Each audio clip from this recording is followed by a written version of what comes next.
નમસ્તે વિદ્યાર્થી મિત્રો, હું છું હાર્દિક પ્રજાપતિ. આપનું સ્વાગત કરું છું શ્રી સવા હાઈસ્કૂલ જોરાવરનગર તરફથી. આજે આપણો સબ્જેક્ટ છે ઇંગ્લિશ, જેની અંદર આપણે પ્રીવિયસ લેક્ચરની અંદર આપણે વાત કરી હતી તો કે અરુણિમા સિન્હા વિશે, the journey of my life from earth two Everest. આપણે આ જે ટાઇટલ છે એના અંતર્ગત આપણે એક લેક્ચર છે એ ભણી ગયા છીએ. આજે આપણો લેક્ચર છે લેક્ચર નંબર 2. સમજે છે? ચાલો થોડુંક આપણે કન્ક્લુઝન મેળવી લઈએ પ્રીવિયસ વિડીયોની અંદર શું હતી, આપણે શું વાત કરી હતી એની. ચલો, અરુણિમા સિન્હા છે એને તો કે ટ્રેનમાંથી ફેંકી દેવામાં આવે છે. ગોલ્ડન ચેઇનની અંદર જે ઠગ્સ આવે છે ગોલ્ડન ચેઇનને સ્નેચ કરે છે અને એના પછી એનો જે લેફ્ટ લેગ છે એ શું થઈ જાય છે, ચોપ્ડ થઈ જાય છે. મતલબ એ ઇન્જરીના કારણે, એક્સિડન્ટના કારણે શું થાય છે તો એ છે એ પગ ગુમાવી દે છે. અને નેક્સ્ટ પછી એ કઈ રીતના શું થાય છે, આર્ટિફિશિયલ લેગની સાથે ફરીવાર ઊભી થાય છે અને શું કરે છે, પોતાની સ્પિરિટ છે એને કદી ઓછી થવા દેતી નથી અને લાઈફની અંદર મોટિવેશનલ મેળવીને શું કરે છે, આગળ પ્રોગ્રેસ કરતી રહે છે. આ આપણું કન્ક્લુઝન હતું સીન નંબર 1 અને સીન નંબર 2 ની અંદર. આજે આપણે જોવાનો છે scene number 3 and scene number 4 આજના આપણા લેક્ચરની અંદર. તો કે આજે છે આપણે સ્ટોરી નંબર 1 છે એને કમ્પ્લીટ કરી દઈશું. તો કે યસ, નેક્સ્ટ આગળ વાત કરીએ. ચાલ, સીન નંબર 3 સ્ટાર્ટ કરી છે. ઓન 28 ફેબ્રુઆરી 2012, 28 ફેબ્રુઆરી 2012 ના દિવસે, almost a year after I was pushed out the train. શું કહે છે? ઓલમોસ્ટ લગભગ એક વર્ષ થઈ ગયું હતું. શેને? તો કે આઈ વોઝ પુશ્ડ આઉટ, મને ફેંકી દેવામાં આવી હતી જે ટ્રેનની અંદરથી, એને લગભગ એક વર્ષ કમ્પ્લીટ થઈ ગયું હતું. આઈ સેટ આઉટ, હું ફરીવાર બેઠી થઈ. For the training institute set up by Bachendri Pal near Uttarkashi. I set out, set આઉટનો મતલબ શું થાય? ફરીવાર ઊભું થવું, બેઠું થવું. હવે બેઠી થઈ ગઈ છે, કેમ? તો કે જે ગુમાવી દીધો છે પગ, હાર માની લીધી છે, છતાં પણ હવે શું થાય છે, ફરીવાર ઊભી થાય છે લાઈફની અંદર. The training institute set up, જે ટ્રેનિંગ ઇન્સ્ટિટ્યૂટ છે એની અંદર જે બચેન્દ્રી પાલ છે ઉત્તરકાશીની અંદર શું ચલાવે છે? પોતાની એક ટ્રેનિંગ ઇન્સ્ટિટ્યૂટ. તો કે યસ, અને શું કરે છે? માઉન્ટેનિયરની એક શું છે? ટ્રેનર છે બચેન્દ્રી પાલ. આ બચેન્દ્રી પાલ કોણ છે એની આપણે નેક્સ્ટ આગળ વાત કરી છે, પણ અત્યારે ખાલી એનું નેમ યાદ રાખો. તો બચેન્દ્રી પાલ છે એ નિયર ઉત્તરકાશીની અંદર, ઉત્તરાખંડની અંદર શું ચલાવે છે? તો એ પોતાનું ઇન્સ્ટિટ્યૂટ ચલાવે છે, ટ્રેનિંગ ઇન્સ્ટિટ્યૂટ, જે માઉન્ટેનિયર માટે. અને ત્યાંથી શું કરે છે? આગળ આવે છે કોણ? તો આપણી જે અરુણિમા સિન્હા છે ત્યાં. I called up Bachendri Pal to tell her that we had reached Uttarakanshi. She was surprised at how quickly I had reached. શું કહે છે? મેં કોલ કર્યો તો, મેં એની સાથે વાત કરી હતી. કોને? અરુણિમા સિન્હાએ બચેન્દ્રી પાલ સાથે. કેમ? તો કે એને ઉત્તરકાશીની અંદર જે ઇન્સ્ટિટ્યૂટ હતું એની અંદર અરુણિમા સિન્હાને શું કરવું હતું? તો ટ્રેનિંગ લેવી હતી. શેની ટ્રેનિંગ? તો કે માઉન્ટેનિયરની. માઉન્ટેનિયર મતલબ શું? જે પર્વતારોહક છે, મતલબ પર્વત ચડે છે જે, એની શું કરવી હતી? એને ટ્રેનિંગ લેવી હતી. અને એ છે એ જ્યારે આટલી ઝડપી જે પહોંચી જાય છે, કોણ? તો કે અરુણિમા સિન્હા છે એ બચેન્દ્રી પાલ સાથે કોન્ટેક્ટ કરીને જેટલી જલ્દી પહોંચી જાય છે એનાથી પણ સી વોઝ સરપ્રાઇઝડ. શું કરે છે? તો બચેન્દ્રી પાલને પણ નવાઈ લાગે છે કે આટલી જલ્દી, મતલબ આટલા ઉત્સાહની સાથે કોણ વ્યક્તિ આવી શકે. આ પણ એક એને નવાઈ લાગે છે. કોને? તો કે બચેન્દ્રી પાલને. આફ્ટર ધીસ, આ ઘટના પછી, માય કોન્ફિડન્સ સ્કાય રોકેટેડ. શું કહે છે? આ ઘટના ઘટી પછી માય કોન્ફિડન્સ, મારો આત્મવિશ્વાસ છે એ સ્કાય રોકેટેડ. સ્કાય રોકેટેડનો મતલબ થાય છે ખૂબ જ ઊંચાઈ ઉપર. એટલે કે મારો જે કોન્ફિડન્સ છે, આત્મવિશ્વાસ છે એ કેટલો ઊંચો હોય છે? તો કે ખૂબ જ વધી જાય છે. મતલબ મને હવે કોન્ફિડન્સ આવી જાય છે. Bachendri Pal always pumped fresh confidence in me. શું કહે છે? બચેન્દ્રી પાલ, અહીંયા અલ્વા નથી, અલ્સો છે, સોરી એ ટાઈપિંગ મિસ્ટેક છે. Also pumped fresh confidence in me. શું કહે છે? તો એને મને ડે બાય ડે શું કર્યું? તો કે કોન્ફિડન્સ આપ્યો. તો કે યસ, એટલે કે મને મોટિવેશનલ વાતો કરીને શું કરી? બૂસ્ટઅપ કરે રાખે છે. જો ભાઈ તમે કોઈ પણ લાંબી જર્ની કરતા હોય છે, આપણને ખ્યાલ છે, કોઈ પણ લાંબી જર્ની કરતા હોય ત્યારે આપણે થોડું સમય ચાલીને અથવા થોડા સમય કેરિયરની અંદર થોડા સમય ચાલી, થોડા વર્ષો સુધી ચાલી, પછી આપણને એમ થાય છે કે ચલો આપણે હવે છોડી દઈએ, હાર માની લઈએ છીએ. પણ એની માટે શું જરૂર હોય છે? બૂસ્ટઅપ કોન્ફિડન્સની અંદર. તો કે યસ, આ કોન્ફિડન્સ છે કોણ આપે? તો ડે બાય ડે તમને કોઈ મોટિવેશનલ વ્યક્તિ હોય તો તમે એનાથી મોટિવેશનલ મેળવી શકો, મોટિવેશનલ થઈ શકો. તો આ છે એ જ કોણ અહીંયા કામ કરે છે? બચેન્દ્રી પાલ. તો કે yes, in me Arunima you are far better than others. હવે અરુણિમાને કહે છે કોણ? બચેન્દ્રી પાલ.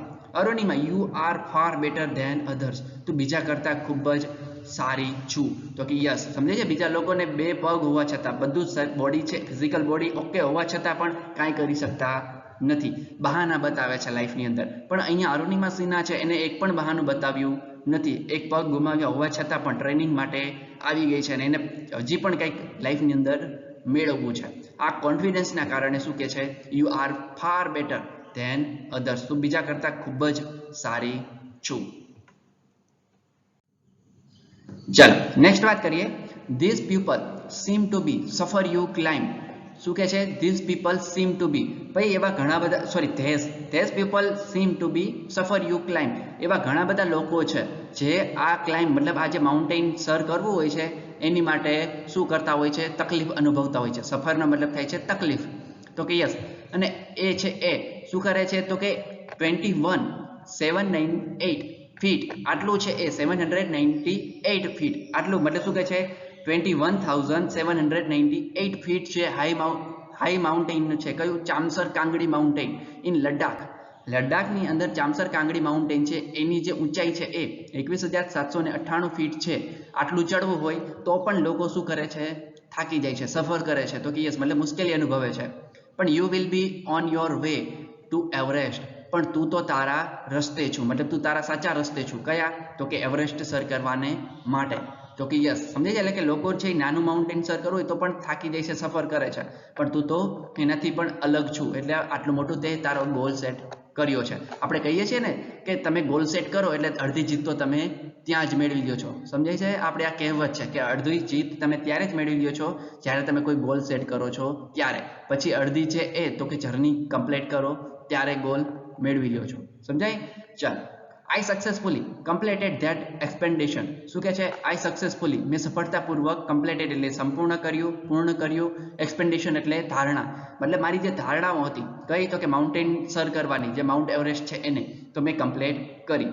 By the time we reached the base camp. શું કહે છે? મેં ટાઈમ છે એનો ટાઈમ હતો એ ટાઈમ ટુ ટાઈમ શું કર્યું અમે? તો બેઝ કેમ્પ હતો. બેઝ કેમ્પ એટલે શું? તો કે અમુક ઊંચાઈએ જઈને શું થાય? તો કે એને રેસ્ટ માટે કેમ્પ બનાવ્યો હોય, ત્યાં બધા રેસ્ટ કરે. તો આ છે એ બેઝ કેમ્પની અંદર અમે પહોંચ્યા. Situated at 80,000 feet 16 on the 19 members of the team had retired. શું કે છે? ભાઈ 19 મેમ્બરમાંથી 60 મેમ્બર છે એ 19 મેમ્બરમાંથી 16 મેમ્બર છે એ 18,000ની ઊંચાઈએ પહોંચતા શું કરી દીધું? તેમને બેઝ કેમ્પ ઉપર રિટાયર્ડ થઈ ગયા. સમજાય છે? એટલે કે અમુક ઊંચાઈ ઉપર જતા પછી શું થાય છે? લોકો હાર માની લીધી કે હવે અમે આગળ ચડાઈ કરી શકીશું નહીં. એટલે અહીંયા શું કરે છે? Team head retired. ત્યાંથી એટલા મેમ્બર છે એ શું થઈ ગયા? ઓછા. Bachendri Pal greeted me at the base. Bachendri પાલે મને શું કર્યું? ગ્રીટેડ એટલે શું કર્યું? તો કે એનો ઉત્સાહ વધાર્યો. તો કે યસ, કેમ? તો કે જે બેઝ છે ત્યાં, તો કે આ વ્યક્તિ છે એ આટલું સર કરી ગઈ એટલા માટે. શેરની શું કહે છે? એક નિકનેમ આપે છે શેરની. She said and took me in her warm embrace. શું કહે છે? શેરની એમ કહીને શું કરે છે? એને ગલે લગાવી લે છે. તો કે યસ, એને ઉફાડી હૂફ આપે છે.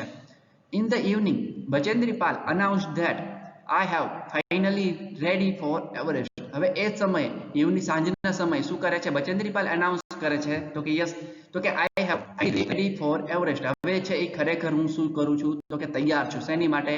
તો કે આ કેમ્પ છે એની માટે. તો કે yes. She also assured me that she would talk to the official at the Tata Steel for sponsorship. Proud of you. જો ભાઈ તમે કોઈ પણ માઉન્ટેન સર કરતા હોય ત્યારે તમને એક સ્પોન્સરશિપ આપે છે. શું કામ? તો કે તમે કોઈ માઉન્ટેનિયર સર કરો એટલામાંથી તમને એ પોતાની કંપનીની પબ્લિસિટી થાય એટલા માટે તમને સ્પોન્સરશિપ આપે. મતલબ તમે છે એ એક પોતાની ઇન્સ્ટિટ્યૂટ ખોલી શકો તો કે એટલા માટે, અને તમે પણ એના નામથી ઓળખાવ. સમજે છે? તો એ જ રીતના અહીંયા શું કરે છે? તો બચેન્દ્રી પાલ છે એ અરુણિમા સિન્હા સર કરે જે માઉન્ટ એવરેસ્ટ એની માટે એક સ્પોન્સરશિપ માટે પણ વાત કરીને રાખે છે. કોની સાથે? તો ટાટા સ્ટીલ છે જે કંપની એની સાથે.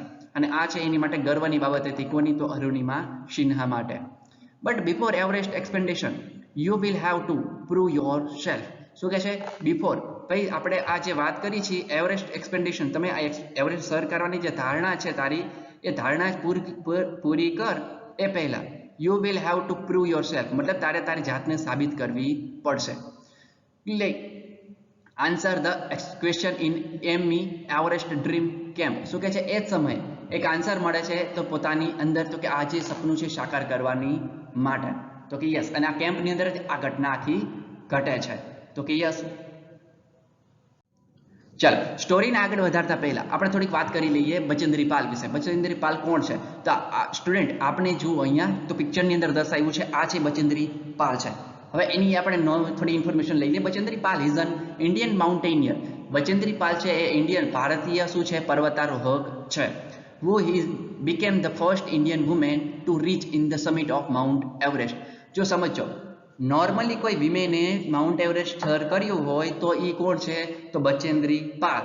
અને એમ પૂછે કે કોઈ અપંગ વ્યક્તિ મતલબ શું અપંગ વિમેન છે, અપંગ મહિલા છે, મતલબ એમ્પ્યુટી વિમેન છે, એને સૌપ્રથમ એવી વ્યક્તિ કોણ? તો અરુણિમા સિન્હા, જે પોતાનો એક પગ ગુમાવીને શું કરે છે? માઉન્ટ એવરેસ્ટ સર કર્યું છે. અને બચેન્દ્રી પાલ છે એ નોર્મલ ફિઝિકલ ઓકે છે અને શું કર્યું છે? તો કે માઉન્ટ એવરેસ્ટ સર કર્યું છે. તો કે યસ, આ ખ્યાલ આવે એટલા માટે મેં અહીંયા પિક્ચરની સાથે તમને દર્શાવ્યું છે. કમ્પ્લીટ. ચાલો નેક્સ્ટ વાત કરીએ આગળ. ચાલો સીન નંબર 4. હવે નેક્સ્ટ વાત કરે છે એની સાથે બીજી ઘટના કઈ ઘટે છે એની કંઈક એકાદી ઘટના અહીંયા આપણને આપી છે તો એની આપણે વાત કરીએ. Thrown out of the moving train. જ્યારે મને મૂવિંગ ટ્રેનમાંથી મને ફેંકી દેવામાં આવી ત્યારથી એટ ધ કેમ્પ નો બડી સીમ્ડ ટુ નો. ત્યારે શું કહે છે? મને જ્યારથી ટ્રેનમાંથી ફેંકી દેવામાં આવી ત્યારથી એટ ધ કેમ્પ મને કેમ્પ સુધી નો બડી સીમ્ડ. સીમ્ડ મતલબ અનુભવ અને નો બડી એટલે કોઈને નહીં. To know that I had an artificial leg. સમજાય છે? હું જ્યારથી મને ટ્રેનમાંથી ફેંકી દેવામાં આવી ત્યારથી અમે જ્યાં કેમ્પમાં બેઠા છીએ ત્યાં સુધી કોઈને જ ખબર ન હતી કે મારા આર્ટિફિશિયલ લેગ છે, મતલબ મારો એક પગ છે નહીં, હું એમ્પ્યુટી છું. સમજાય છે? એ વાત કરે છે કોણ? તો Arunima Sinha. One day while returning. એક દિવસ અમે જ્યારે પાછા આવતા હતા ત્યારે my left leg got wet. મારો લેફ્ટ લેગ છે જે મતલબ આર્ટિફિશિયલ લેગ હતો એ કેવો થઈ ગયો? ભીનો. With snow. જે બરફ વર્ષા થાય માઉન્ટ એવરેસ્ટ ઉપર એના કારણે મારો પગ છે શું થઈ જાય? ભીનો. Because I had slipped a couple of times. તો કે યસ, શું કહે છે? સ્લીપ્ડ એટલે કે સરકી જવું. હું છે એ ઘણી બધી વાર, કપલ ઓફ ટાઈમ્સ એટલે હું ઘણી બધી વાર છે એ પર્વત ચડતા ચડતા માઉન્ટેન સર કરતા કરતા શું થાય છે? સ્લીપ થઈ જાય છે. એના કારણે એનો લેફ્ટ લેગ જે આર્ટિફિશિયલ લેગ છે એ ભીનો થઈ જાય છે. On the I arrived at Everest base camp on 11th April 2030. સમજે છે? આઈ અરાઇવ્ડ એટ જ્યારે અમે પહોંચ્યા ક્યાં? તો એવરેસ્ટ બેઝ કેમ્પ ઉપર જ્યારે 11 એપ્રિલ 2013ના રોજ. Near about 2 years I had passed since was thrown out of the moving train. શું કે છે? નિયર અબાઉટ લગભગ શું થઈ ગયું હતું? 2 years 2 વર્ષ કમ્પ્લીટ થઈ ગયા હતા. શેને? પાસ્ટ એટલે વીતી ગયા હતા. સિન્સ ત્યારથી. ક્યારથી? તો કે thrown out of my moving train. મતલબ મૂવિંગ ટ્રેનમાંથી મને ફેંકી દેવામાં આવી ત્યારથી લઈને જ્યારે અમે બેઝ કેમ્પ ઉપર પહોંચ્યા બેઠા છીએ ત્યાં સુધી લગભગ 2 વર્ષ કમ્પ્લીટ થઈ ગયા હતા. એટ ધ કેમ્પ નો બડી સીમ્ડ. કેમ્પની અંદર નો બડી એટલે કોઈને જ નહીં અને સીમ્ડ એટલે અનુભવ. તો કે કોઈને અનુભવ ન હતો. શેનો? To know that I had an artificial leg. ત્યાં સુધી કોઈને ખબર નથી કે મારા આર્ટિફિશિયલ લેગ છે. One day while returning my left leg got wet with snow. Because અમે જ્યારે એક દિવસ પાછા આવતા હતા ત્યારે મારો લેફ્ટ લેગ જે આર્ટિફિશિયલ લેગ છે એ શું થઈ ગયો? તો કે વેટ થઈ ગયો, મતલબ ભીનો થઈ જાય છે વિથ સ્નો જે બરફના કારણે. Because I had slipped a couple of times on the slippery surface. આપણને ખ્યાલ છે ભાઈ માઉન્ટ એવરેસ્ટ સર કરો ત્યારે માઉન્ટ એવરેસ્ટ છે એ એકદમ શું છે? તો કે સ્નો.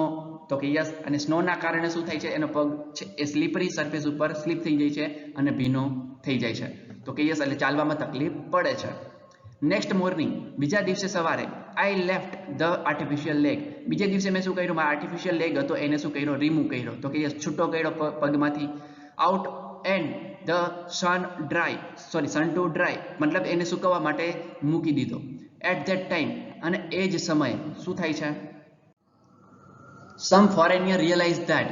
અને એ જ સમયે બીજા જે ફોરેનિયર મતલબ વિદેશી લોકો એની સાથે જે માઉન્ટ એવરેસ્ટ સર કરતા હતા એમને ખબર પડી that I had an only one leg. અને એ જ સમયે બીજા લોકોને ખબર પડે છે કે મારે માત્ર એક જ લેગ છે. After that my TRP sold. શું કે છે? ટીઆરપી એટલે ટેલિવિઝન રિવ્યુ પોઈન્ટ, પણ અહીંયા ટેલિવિઝન રિવ્યુ પોઈન્ટની વાત નથી અને સોલ્ડનો મતલબ થાય છે અવાજ કરવો. પણ અહીંયા શું? તો કે એની જે પબ્લિસિટી હતી, મતલબ એની જે એક પગની સાથે આટલું સર કરી ગઈ એટલે એની વાહ થવા લાગી. ક્યાં? આખા કેમ્પની અંદર. ઇન માય ફાઇનલ એક્સપેન્ડેશન ટુ સાગર માથા. શું કહે છે? મારું ફાઇનલ એક કયું હતું ધારણા કે આ પોઈન્ટ ઉપર સુધી પહોંચવાનું? તો એ ટોપ શિખર કયું હતું? સાગર માથા. સાગર માથા એટલે શું? હેડ ઓફ ધ સી, જેને આપણે શું કહીએ છીએ? તો સાગરના જે સાગરનું સર છે, મતલબ સાગરનું માથું છે એવું કહી શકાય. અને શું કહે છે, the local name of the peak of Everest, જેને આપણે માઉન્ટ એવરેસ્ટ કહીએ છીએ, ત્યાંના લોકો તેને સાગર માથા કહે છે. નેપાળ અને ચીનની અંદર આ લોકો અને ભૂતાનની અંદર આ લોકો છે સાગર માથા કહે છે. આપણે એને માઉન્ટ એવરેસ્ટથી જાણીએ છીએ. નીમા કાંચા, નીમા કાંચા એક પર્સન છે. હવે એનું નામ આવે છે Nima Kancha was my mountaineer guide. હવે નીમા કાંચા છે શું છે, તો માઉન્ટેનિયર ગાઈડ છે એના અરુણિમા સિન્હાના. He was a nice and helpful Nepalese man who used to scold me at times. શું કહે છે, એક નેપાલી છે જે એકદમ શું કરે છે, મદદગાર સાબિત થાય છે અરુણિમા સિન્હાને. હુ યુઝડ ટુ સ્કોલ્ડ મી, મને વઢે છે. સ્કોલ્ડનો મતલબ વઢવું, તો કે યસ ઠપકો આપવો. સ્કોલ્ડ મી એટ ટાઈમ્સ, મને ઘણીવાર એને ઠપકો આપ્યો. અને વેન અપસેટ, મતલબ હું જ્યારે અપસેટ હતી ત્યારે. આપણે કહીએ છીએ ને ભાઈ, તમે કોઈ લાંબી જર્ની ઉપર ચાલતા હોય, તમને કોઈ શું થાય તો કે હાર માની લ્યો, એ સમયે તમને બૂસ્ટઅપ કરવા માટે કોઈ પણ ઠપકો આપવો જરૂરી હોય છે. તો કે યસ એ જ વસ્તુ અહીંયા કરે છે Nima Kancha. The last trek to the peak of Everest began, જ્યારે અમે છેલ્લો ટ્રેક હતો એવરેસ્ટનો એ શરૂ કર્યો ત્યારે. It was a very dangerous, એ ખૂબ જ ખતરનાક હતો. નેરો પાથ, એકદમ પતલા રસ્તાઓ. I slipped and fell once, હું પડી ગઈ, હું સ્લીપ થઈ ગઈ અને પડી ગઈ. Even my oxygen was running out, મારું ઓક્સિજનની જે બોટલ હોય છે, આપણને ખ્યાલ છે કે તમે જે અર્થ છે સરફેસ, અર્થની સરફેસથી ઉપર જતા જાઓ એમ ઓક્સિજન લેવલ કેવું થતું જાય, ઓછું. તો કે યસ, કેમ કે ત્યાં એટમોસ્ફિયર ચેન્જ થતું જાય, સમજાય છે. તો કે યસ એન્ડ રનિંગ આઉટ, શું કહે છે, I was struggle with my paining leg, મને છે એ હવે સ્ટ્રગલિંગનો મતલબ શું થાય, તકલીફ થવી. હવે હું તકલીફમાં હતી. કેમ, તો કે માય પેઇનિંગ લેગ, મને મારો પગ છે, લેફ્ટ લેગ છે એ હવે મને દર્દ આપી રહ્યો હતો. My sherpa asked me I must quit, શું કહે છે, માય શાર્પ એટલે શું, માઇન્ડની વાત કરે છે, જે તમે મનની અંદર બોલો છો એ. માય શાર્પ એસેડ, મને હવે મનની અંદર મને લોકો હું મારી મનની અંદર કહેતી, શું કહેતી, આઈ મસ્ટ ક્વાઇટ, કે તારે ચૂપ રહેવાનું છે. તો કે યસ શું કરવાનું છે, આપણે નોર્મલી બોલીએ છીએ ને કે મને દુઃખ થાય છે, મને દુખે છે, આપણે આ વસ્તુ નહીં કરી શકી, પણ હું અહીંયા પોતાની સેલ્ફને ના પાડતી કે તારે કાંઈ જ બોલવાનું નથી. બટ આઈ ન્યૂ ધેટ, મને ખબર હતી.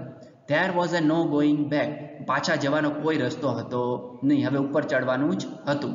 આઈ પુશ્ડ ફોરવર્ડ, હું છે એ મારી જાતને ધક્કો મારતી રહી, મતલબ કઈ રીતના આગળ, એટલે કે સર કરવા માટે માઉન્ટ એવરેસ્ટ. તો માય શાર્પ એ kept insisting that I should return, મારું માઇન્ડ છે એ મને હંમેશા કહેતું રહ્યું કે આપણે પાછું વળી જવું જોઈએ, પણ મેં હાર માની નહીં. I have enough oxygen to reach the summit, મારી પાસે એટલું પૂરતું ઓક્સિજન હતું જે હું ઉપર સમિટ સુધી, મતલબ ટોચ ઉપર શિખર સુધી પહોંચી શકું. And hoist the country's flag, હોઇસ્ટનો મતલબ થાય છે લહેરાવવું, અને કન્ટ્રીઝ ફ્લેગ એટલે રાષ્ટ્રધ્વજ, હું રાષ્ટ્રધ્વજને લહેરાવી શકું એટલી મારી પાસે ઓક્સિજન હતો અને ત્યાં સુધી હું પહોંચી શકું, એટલે મારો કોન્ફિડન્સ હતો. ચલો નેક્સ્ટ વાત કરીએ. What happens afterward doesn't I matter any more, સમજે છે. વોટ હેપન્સ, હવે કઈ ઘટના ઘટે છે, આફ્ટરવર્ડ્સ ડઝન્ટ આઈ મેટર એની મોર, મારી પાસે બીજું કાંઈ હતું નહીં એ સમયે. આઈ ટોલ્ડ નીમા કાંચા ફર્મલી, મેં નીમા કાંચાની સાથે ખુલ્લા દિલથી વાત કરી. રિમેમ્બર, યાદ કરજો, none can defeat you until you concede, શું કે છે, નો, જો ભાઈ નીમા કાંચા એક સૌથી જોરદાર વાત કરે છે આપણી લાઈફની અંદર પણ ઉતારવા જેવી. કઈ, યાદ રાખજો, રિમેમ્બર યાદ રાખજો, શું, નોન કેન ડિફીટનો મતલબ હરાવવું, યુ અન્ટિલ એટલે ત્યાં સુધી, ક્યાં સુધી, યુ કન્સિસ્ડ, તમે હાર નથી માનતા ત્યાં સુધી તમને કોઈ હરાવી શકે નહીં. વિદ્યાર્થી મિત્રો, આ લાઈફની અંદર પણ આપણે બહુ જ યુઝફુલ છે, અને તમારા કેરિયરની અંદર પણ, જ્યાં સુધી તમે હાર નહીં માનો ત્યાં સુધી તમને કોઈ હરાવી શકે નહીં. આ જ વસ્તુ અહીંયા નીમા કાંચા કે છે અરુણિમા સિન્હાને. યસ ઓકેશનલી ફેલિયર, શું કે છે, યસ હા ખરેખર, ઓકેશનલી એટલે પ્રસંગોપાત, મતલબ પ્રસંગોપાત, ફેલિયર મતલબ કોઈ વાર તમને બની શકે કે તમે ફેલિયર થાવ. વિલ ટેસ્ટ યુ, તમે કોઈ વાર તમને ફેલિયર મળે, એ ટેસ્ટ યુ મતલબ શું, તમારી ટેસ્ટ લેતા હોય, પરીક્ષા લેતા હોય, બટ ઈ કીપ ટ્રાઇંગ, તમારે હંમેશા શું કરતી રહેવી જોઈએ, કોશિશ કરતી રહેવી જોઈએ. તો કે yes some doors of opportunity, કેટલાક જે દરવાજાઓ છે એ ખુલ્લા હોય છે, તકો માટેના તમારા દરવાજા ખુલ્લા હોય છે. વિલ સર્ટેનલી ઓપન, તો કે yes. Then I could see him following me even as I continue to drag myself to the top. જો ભાઈ એમ કે છે તમારા સફળતાના દરવાજા ખુલ્લા જ હોય છે, આપણે હાર માનીને બેસી જઈએ છીએ. તો તો એવું નથી કરવાનું. શું કહે છે? આઈ કુડ સી હિમ, હું એ દરવાજાને જોઈ શકતી હતી. કયા? Following me even has I continued, હું જે આ કન્ટિન્યુ મતલબ સર્ચ કરતી હતી એવરેસ્ટ, તો એની ઉપર મને આ દરવાજાઓ દેખાતા હતા અને એના કારણે જ મેં શું કર્યું? ડ્રેગ એટલે ઢસડવું, ખસેડવું, તો કે યસ. અને માય સેલ્ફ ટુ ટોપ, મારી ટોપ સેલ્ફને, મારી જાતને ટોપ સુધી લઈ જવા માટે મેં આ કન્ટિન્યુ રાખ્યું. મારી લાઈફ સેલ્ફ છે એને મેં ધક્કો મારીને મતલબ પહોંચાડી, પુષ્ટ કર્યું. તો કે યસ, ધ ડ્રેગ કન્ટિન્યુડ, હું છે એ ધીમે ધીમે ઢસડીને ચાલતી હતી અને પણ પહોંચી. કન્ટિન્યુ એને ચાલુ રાખ્યું ટીલ ઇટ ફાઇનલી હેપન્ડ, જ્યાં સુધી કમ્પ્લીટ ના થઈ જાય ત્યાં સુધી. The top is a small 20x20 ice table, ઉપર જે ભાઈ માઉન્ટ એવરેસ્ટનું સર છે, શિખર છે, એપેક્સ છે, સમિટ છે, એ કેવું છે? 20x20નું ટેબલ હોય એવું. આઈ સો સેવરલ ફ્લેગ, મેં ત્યાં ઘણા બધા ફ્લેગ જોયા. કયા? વેરિયસ કન્ટ્રીઝ, બીજી કન્ટ્રીના. ફ્લટરિંગ પ્રાઉડલી, ફ્લટરિંગનો મતલબ લહેરાવવું અને પ્રાઉડલી એટલે ગર્વથી. મેં ઉપર જોયું કે 20x20 ટેબલ જેટલું હોય એ એટલી જગ્યામાં શું થતું હતું? ઘણા બધા કન્ટ્રીના ફ્લેગ છે એ ગર્વથી લહેરાતા હતા. I had lived this moment so many times in my mind, એટલે એમ કે છે હું આ મુમેન્ટ છે એ એની અંદર ઘણીવાર જીવી ચૂકી હતી. સો many times in my mind, એટલે કે મેં જ્યારે અત્યારે હું ખરેખર પહોંચી ગઈ છું માઉન્ટ એવરેસ્ટ ઉપર, પણ ખરેખર આ જે મુમેન્ટ છે એને હું મારી માઇન્ડની અંદર ઘણી બધી વાર જીવી ચૂકી છું. That I did not have to be told that finally I had arrived, મારે અહીંયા પહોંચી એ પહેલાં હું ઘણી બધી વાર મારા માઇન્ડની અંદર આ દ્રશ્ય ઉપર પહોંચી ગઈ હતી, મતલબ મેં આ ફિલિંગ મેળવી લીધી હતી. એટ 10:55 મતલબ 10:55 સવારે 21 મે 2013 2013ના રોજ 21મી મેએ I was on the top of the world, હું દુનિયાની સૌથી ઊંચાઈ ઉપર હતી. મતલબ top of the world, Mount Everest દુનિયાનું સૌથી ઊંચું શિખર છે, આપણને ખબર છે. પછી તમારી એક નોલેજ માટે કહી શકું તો કે આપણે દક્ષિણ આફ્રિકા ખંડ છે, આફ્રિકા ખંડ છે એની અંદર કિલીમાંજરો ટોપ છે. પછી માઉન્ટ એકાંકાગુઆ છે એ દક્ષિણ અમેરિકા ખંડ છે એનું ટોપ શિખર છે. એશિયાનું ટોપ શિખર તો કે આપણે માઉન્ટ એવરેસ્ટ છે. અને એવી જ રીતના તો કે માઉન્ટ મેકેન્લે ઉત્તર અમેરિકા ખંડ છે એનું સૌથી ઊંચું શિખર છે. તો એ જ વસ્તુ અહીંયા છે, એશિયાની અંદર સૌથી ઊંચું અને વર્લ્ડનું સૌથી ઊંચું શિખર છે એની ઉપર આ પહોંચી જાય છે. આઈ ફેલ્ટ લાઈક ડાન્સિંગ, હું છે એ ડાન્સ કરતી હોય એવું મને લાગી રહ્યું હતું. ક્રાઇંગ એન્ડ લાફિંગ, હું હસતી હતી અને રડતી પણ હતી ઓન ધ સેમ ટાઈમ્સ, એક જ સેકન્ડની અંદર. હું આ ઘણા બધા છે મને ફિલિંગ આવતી હતી. My mind was A kaleidoscope, મારું માઇન્ડ છે એક દૂરબીન જેવું થઈ ગયું હતું. ઓફ ઇમોશન, તો કે યસ મારી ફિલિંગ છે ઘણી બધી હવે નાની હોવા છતાં પણ મને મોટી લાગી રહી હતી. Everyone has a reason to be live, બધાને જો આ ભાઈ હવે સમજો લાઈફની અંદર ઉતારવા જેવું છે વિદ્યાર્થી મિત્રો આ line. Everyone has a reason to be live, બધાને જીવવા માટે કંઈક ને કંઈક રીઝન હોય છે. તો આનું પણ એક રીઝન હતું જીવવા માટે. જો આ વ્યક્તિ છે મરી જવું હોય તો મરી શકે, સમજાય છે. હાર માની લીધી હતી એને, એક પગ નથી, હવે લાઈફની અંદર કંઈ કરવા જેવું હતું નહીં, છતાં પણ એ જીવે છે. શું કામ? તો એને માઉન્ટ એવરેસ્ટ સર કરવું હતું, આ માટે એને આ એનું રીઝન હતું જિંદગી જીવવા માટેનું. તો બધાને કંઈક ને કંઈક રીઝન હોય છે, ક્યારેય હાર માનવી જોઈએ નહીં. મે બી ધીસ વોઝ માઇન, અને આમ બની શકે કે મારું રીઝન આ જ હતું, સમજાય. આઈ હેલ્ડ માય ફ્લેગ, મેં મારો આપણે રાષ્ટ્રધ્વજ છે એને પકડ્યો. એન્ડ રેઇઝડ બોથ માય હેન્ડ્સ, પછી શું કર્યું? મેં છે મારા બંને હાથ ઊંચા કર્યા. I up to register my country's record, અને પછી શું કર્યું? તો મારા જે કન્ટ્રીનો રેકોર્ડ છે એની અંદર મેં સ્થાપિત કરી દીધું મારા દેશનું નામ. સમજાય છે? ચલો બાળકો, અહીંયા આપણું આ સ્ટોરી કમ્પ્લીટ થાય છે. અને આ સ્ટોરી કમ્પ્લીટ થયા પછી તો થોડું કન્ક્લુઝન તમને કહી દઉં કે અરુણિમા સિન્હા છે એની એક શું છે ગાઈડ કોણ કરે છે? બચેન્દ્રી પાલ. જે બચેન્દ્રી પાલ છે એ નોર્મલી એક વિમેન છે જે સૌ પ્રથમ માઉન્ટ એવરેસ્ટ સર કરે છે. પણ અરુણિમા સિન્હા એ છે એમ્પ્યુટી જે સૌ પ્રથમ વિમેન છે, મહિલા છે જે શું સર કરે છે? Mount Everest. તો કે યસ, અપંગ પૂછે તો આપણે અરુણિમા સિન્હા અને નોર્મલ પૂછે તો બચેન્દ્રી પાલ. તો કે યસ, સમજે છે. હવે અહીંયા આપણને કન્ક્લુઝન આની અંદર શીખવા મળે છે, એની વાત કરી દઉં કે લાઈફમાં ક્યારેય હાર માનવાની નથી. લાઈફની અંદર બધાને કંઈ ને કંઈ રીઝન હોય છે. જ્યાં સુધી તમને હારતા નથી ત્યાં સુધી તમને કોઈ હરાવી શકતું નથી. આ વસ્તુ લાઈફની અંદર હંમેશા યાદ રાખવાની છે. કોઈ પણ કેરિયરની અંદર, કોઈ પણ ફિલ્ડની અંદર તમારે મહેનત કરવાની છે, સમજાય છે. ચાલો, આ હતો આપણો આજનો લેક્ચર, અને અહીંયા આપણી સ્ટોરી નંબર 1 કમ્પ્લીટ થઈ છે. યુનિટ નંબર 1 ની અંદર રીડ નંબર 1 અહીંયા કમ્પ્લીટ થઈ છે. નેક્સ્ટ લેક્ચરની અંદર આપણે આગળ નેક્સ્ટ વાત કરીશું. Thank you very much.